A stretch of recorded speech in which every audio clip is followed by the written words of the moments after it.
जय हिंद दोस्तों।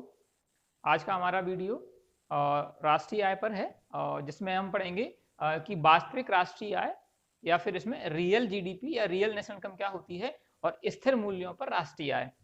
देखिए, अभी हमने राष्ट्रीय आय निकालने के लिए हमने एक वीडियो डाल के रखा हुआ है जिसमें राष्ट्रीय आय को कैसे गणना करते हैं, परंतु राष्ट्रीय आय की गणना सामान्यतः करंट वर्ष के मूल्यों पर की जाती है। इसका अर्थ ये है कि जो मूल्य वर्तमान में चल रहे हैं हम उन पर गणना करते हैं, परंतु वास्तव में राष्ट्रीय आय का संबंध मूल्यों से ना होकर के उत्पादन से है और उत्पादन का संबंध मात्राओं से होता है।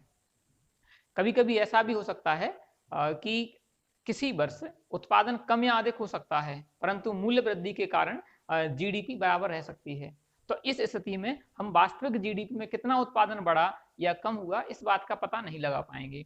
तो इस परिस्थिति से निपटने के लिए या इस त्रुटि को दूर करने के लिए एक कंसेप्ट आता है जिसे स्थिर मूल्यों पर राष्ट्रीय आय कहा जाता है या वास्तविक राष्ट्रीय आय कहा जाता है।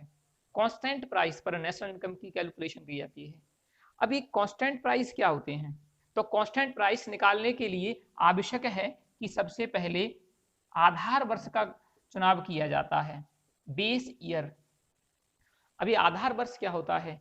ऐसा माना जाता है कि नए मूल्य आते रहते हैं, नए उत्पादों का उत्पादन होता रहता है। इस परिस्थिति में आधार मूल्य ऐसे वर्ष को मापा जाता है जहां पर मुद्रास्फीति सामान्य हो और उस वर्ष के मूल्यों को वर्तमान की जीडीपी में लागू कर दिया जाता है और इसे कांस्टेंट प्राइस कहा जाता है, आधार वर्ष। यदि आप देखें तो भारत में एनएसओ आधार वर्ष का चुनाव करता है और एनएसओ का कहना है कि आधार वर्ष ज्यादा पुराने नहीं होने चाहिए। इसका मतलब ये है अधिक पुराने आधार वर्ष मुद्रास्फीति का ठीक से आकलन नहीं कर पाते और इसे प्रति 5 वर्ष में बदला जाना चाहिए। जैसे अभी 2015 में आधार वर्ष बदला गया है, इसमें 2011-12 को आधार वर्ष बनाया गया है और ये भारत में 8वां आधार वर्ष है। ये 8वां आधार वर्ष है। इससे पहले यह 2010 में बदला गया था, जिसमें 2004-5 को आधार वर्ष बनाया गया था। इसका और ऐसी संभावना है कि 2020 में पुनः इसको बदला जाएगा। तो आधार वर्ष निकालने के लिए ये ऐसे वर्ष का चुनाव किया जाता है कि जो ज्यादा पुराना ना हो। ऐसा इसलिए होता है, एक अर्थव्यवस्था में नए उत्पाद भी बनते रहते हैं, तो नए उत्पादों के मूल्यों की गणना करने के लिए नए आधार वर्ष की आवश्यकता पड़ती है। तो इसके सिंपल साधारण सा भाषा में अगर हम कहा जाए तो सामान्यतः जो जीडीपी होती है वो करंट मूल्यों पर होती है, करंट प्राइसेस पर होती है और इसे हम आधार वर्ष के मूल्यों में समायोजित कर देते हैं। तो ये स्थिर मूल्यों पर राष्ट्रीय आय या स्थिर मूल्यों पर जीडीपी कही जाती है।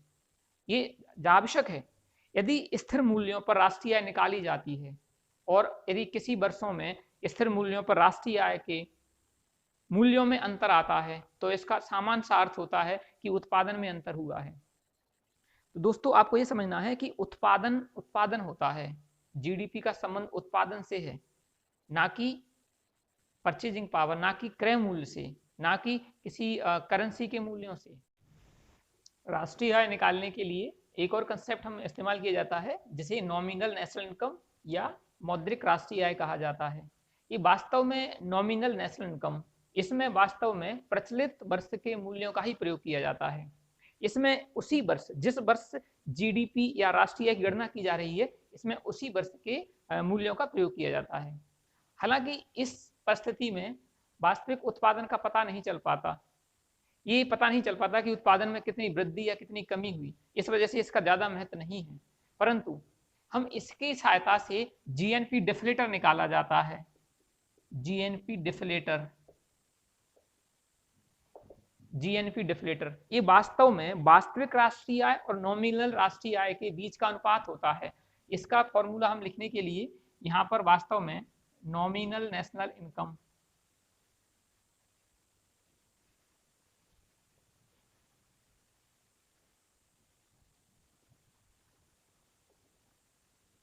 रियल नेशनल इनकम,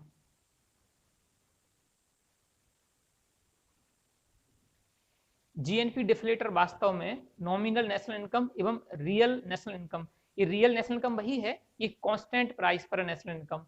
तो इन दोनों के बीच का अनुपात निकालने के लिए इसका प्रयोग किया जाता है। ये अधिक प्रभावी नहीं है क्योंकि इसमें करंट ईयर की ही मूल्यों का इसमें प्रयोग होता है। इसके अलावा हम इसमें एक कंसेप्ट और पढ़ा जाता है जिसमें ये कहा जाता है ग्रीन जीडीपी।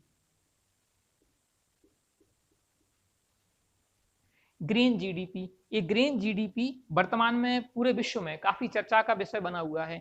इसमें अधिकांश देश इस बात पर चर्चा कर रहे हैं कि हम जीडीपी के उत्पादन में पर्यावरण को क्षति पहुंचाई जाती है, हमें इस पर्यावरण की क्षति को भी कम किया जाना चाहिए।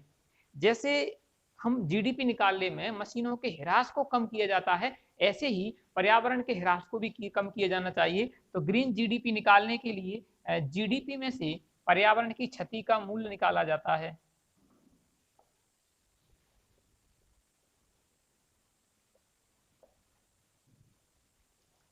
ग्रीन जीडीपी निकालने के लिए जीडीपी में से पर्यावरण की हुई क्षति का मूल्य घटा दिया जाता है और इससे हम ग्रीन जीडीपी निकाली जाती है। यह संभवतः कार्बन क्रेडिट जैसा ही कंसेप्ट है। ये वास्तव में ग्रीन जीडीपी एक देश की अर्थव्यवस्था को ये दिखाता है कि यहाँ पर पर्यावरण का कम नुकसान पहुंचाया जा रहा है। तो ठीक है दोस्तों, ये हमारी नेशनल इनकम के अन्य कंसेप्ट थे।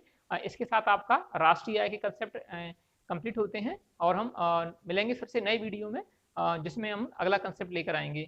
जय हिंद दोस्तों।